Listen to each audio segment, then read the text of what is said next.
Hey guys, welcome back to my blog channel. कैसे हैं आप सभी लोग? आशा करती हूँ अच्छे होंगे, स्वस्थ होंगे। तो गाइस, मैं आई थी मॉल में, तो ये देखिए ज्ञानवी की शैतानियाँ चल रही थी, तो मैं इसी को रोक रही थी। ये दाल फैला रही थी। तो गाइस, मैं काफ़ी सामान पहले से ले चुकी थी। फिर मैं लेने लगी थी सब्जी में मैंने आलू, टमाटर, शिमला मिर्च ले ली थी। उसके बाद मैं प्याज देख रही थी, प्याज बड़ा बड़ा था, तो मुझे समझ में नहीं आया, क्योंकि एक प्याज को 4 बार कट करके डालना पड़ेगा, और वैसे मैं छोटा प्याज लेती हूँ तो एक ही बार में डाल देती हूँ। तो ये बोले इस साइड में छोटा रहता है, तो इसमें से निकाल लेते हैं। इनको नॉलेज है, क्योंकि ये आते जाते रहते हैं ना इस तरफ, तो यहाँ पे मतलब आते ही जाते रहते यहीं से लेते हैं। तो फिर मैं देखने लगी थी पत्ता गोभी, तो पत्ता गोभी मुरझाया हुआ था। तो मैं इनसे पूछ रही थी ताज़ा नहीं है ये, मुरझाया हुआ है? बोले कि शायद ताज़ा नहीं है।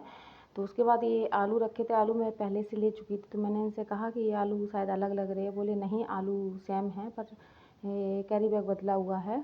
पर यहाँ का आलू बहुत अच्छा है, हरिद्वार का इतना अच्छा आलू नहीं था। तो फिर ये पत्ता गोभी लेके मैं इनसे पूछने गई थी, पर यहाँ पे पहले से ज्ञानवी गप्पे सप्पे लड़ा रही थी। पर ज्ञानवी को इनकी कोई बात समझ में नहीं आ रही थी, क्योंकि उनकी भाषा बहुत अलग थी। ज्ञानवी सिर्फ ऐ कर रही थी, और फिर मैं इनसे पूछ रही थी कि ये पत्ता गोभी ताज़े में है कि नहीं।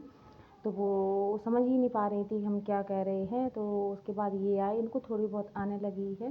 तो इन्होंने फिर आके पूछा, तो बोली कि नहीं, ये ताज़ा नहीं है, 2 दिन बाद आएगा। तो ये प्याज का वेट करा रहे थे। तो उसके बाद फिर मैं और भी सामान लेने के लिए दूसरी साइड में मुड़ गई थी। ये पैकिंग कर रही थी प्याज की, तो मैं इधर देखने आई थी कि सेवइयाँ वगैरह, क्योंकि सेवइयाँ मुझे पसंद है, नाश्ते में बहुत अच्छी लगती हैं नमकीन वाली। तो इधर मैं एक चीज़ देख रही थी कि यहाँ पे क्या था, जो बड़ी बड़ी हरी मिर्चें होती हैं ना, तो वो सुखा के पैक करके रखी थी। तो मैं ये देख रही थी ये क्या चीज़ है, क्योंकि लोग कहते हैं ना कि हैदराबाद और तेलंगाना में ना नॉन वेज ज़्यादा मिलता है, सूखा हुआ और वैसा सब कुछ, और मछली का आटा मिलता है, मछली सूखी हुई मिलती है। तो मैं भी डर गई थी। तो पर ऐसा कुछ नहीं है इस मॉल में, मुझे सिर्फ अंडे ही दिखे नॉन वेज में, और बाद बाकी कुछ भी नहीं दिखा।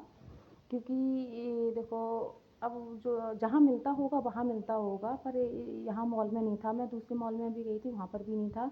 ये रिलायंस का मॉल है, जो कि इटावा में भी है। तो इसमें मुझे नॉनवेज कुछ नहीं दिखा, ऐसा कुछ भी नहीं है। बस हाँ, भाषा में थोड़ा मुझे दिक्कत आई, भाषा नहीं समझ में आ रही थी। तो उसके बाद मैं बेसन लिया, और फिर उसके बाद ये बिस्किट दिखा रहे थे ये ले लूँ। तो मैंने कहा ज्ञान भी खाती नहीं है तो मत लो।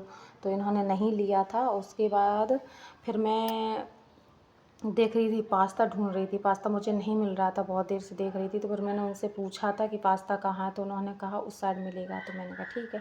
तो मैं उस साइड ढूंढने गई थी, तो पास्ता था, और कुछ लंबा लंबा और था, मतलब शेप अलग था। तो मुझे क्या था, मुझे मैक्रोनी ज़्यादा पसंद है, क्योंकि छोटी छोटी होती है और मसाले भी अच्छे से उसमें बिक जाते हैं, मिक्स हो जाते हैं। तो ये मैक्रोनी थी। और उसके बाद ये दूसरा पैकेट और मैंने उठा के देखा था, तो ये वाला था। तो ये बोले क्यों लिया, क्यों नहीं? मैंने कहा मैक्रोनी नहीं है, ये देखिए ये था। तो मुझे ये पसंद नहीं आया था। मुझे मैक्रोनी सबसे ज़्यादा अच्छी लगती है, तो मैं वही ढूंढ रही थी। ये बोले होगा इधर, देख लो, मिल जाएगा, पर था नहीं, शायद स्टॉक में नहीं था, पता नहीं क्या, तो इसलिए मुझे नहीं मिला। आप देख सकते हैं, मैं खुद देख रही थी, नहीं मिला था मुझे। फिर उसके बाद मैं देखने लगी थी बेलन, ये मैं इन्हीं को दिखा रही थी, ये नहीं ऐसा है। तो मैं बेलन देख रही थी, बेलन क्या था, 42% ऑफ था। उसके बाद ये 99%, वो सॉरी 99 का था। तो मैंने कहा इतना महंगा मुझे नहीं लेना। तो उसके बाद फिर मैं इधर आई थी सर्फ वगैरह लेने और साबुन वगैरह लेने। तो मैंने ले लिए थे, पर मुझे इंजो बहुत पसंद है। सर्फ एक्सेल से भी मुझे ये ज़्यादा अच्छा लगता है। इंजो बहुत अच्छे से क्लीन करता है कपड़े, दाग धब्बे। और उसके बाद ये ऑल आउट लेना था, तो मैंने एक ऑल आउट और डाल लिया था। तभी क्या हुआ, इनके फ्रेंड का फ़ोन आ गया, तो ये बाहर चले गए थे, और जनाब मोबाइल इसी बास्केट में डाल के निकल पड़े थे।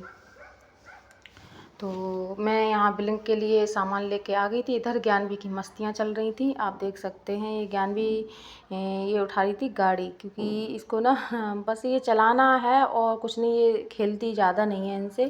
तो मैं इसको रोकने गई थी, क्योंकि यहाँ नया नया है, मुझे ये लग रहा था। इटावा में तो ऐसा नहीं होता है, पर यहाँ पे मुझे शायद रूल अलग अलग होते हैं हर जगह के। तो मैंने कहा कोई कुछ कहने ना लगे, तो इस चक्कर में मैं इसको रोकने के लिए आई थी। तो पर ऐसा कुछ नहीं था, यहाँ पर उन्होंने रोका नहीं था।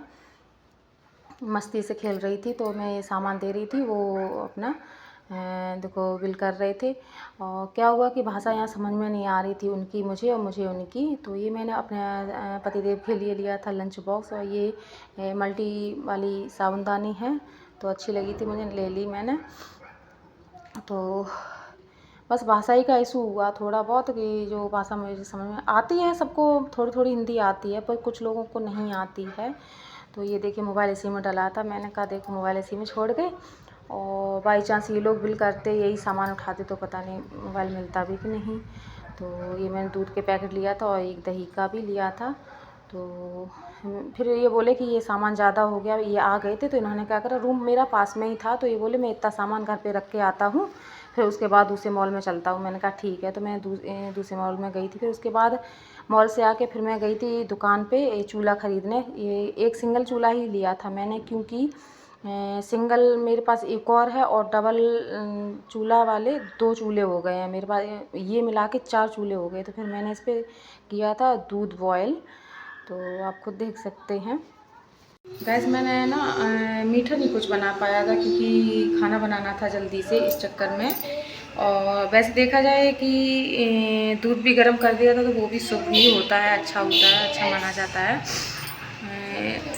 इसलिए फिर मैंने मीठा नहीं बनाया था, फिर मैंने जल्दी से खाना बना लिया था। और गैस आप लोगों को मेरा ब्लॉग कैसा लगा ज़रूर बताइएगा। जो लोग नए हैं तो वो लोग चैनल को सब्सक्राइब ज़रूर करें, और लाइक शेयर कमेंट भी करें। तो फिर मिलते हैं कल न्यू ब्लॉग में, तब तक के लिए बाय बाय।